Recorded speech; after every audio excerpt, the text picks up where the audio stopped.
Alright guys, so in this tutorial I'm gonna show you the best way on how you can use WASD controls in Undertale. So it's actually very easy and simple. So first of all, what you need to have is just go to your Chrome browser or any browser, just type in auto hotkey, and right over here you need to go ahead and download auto hotkey. So I've already downloaded and I've downloaded the version v2, so you just need to download this one as well.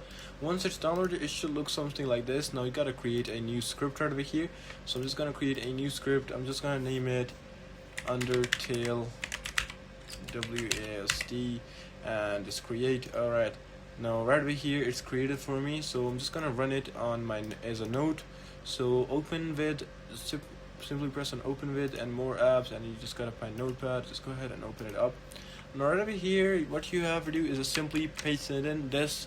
So I'll have this in the description as well. So you just need to save this like this, and simply go ahead and press save. Once you do that, just go ahead and run it as administrator. Run the script, and after that you open up Undertale. Your game will run on WASD, and that is pretty much it. I hope this really helped you. I'll see you soon next one.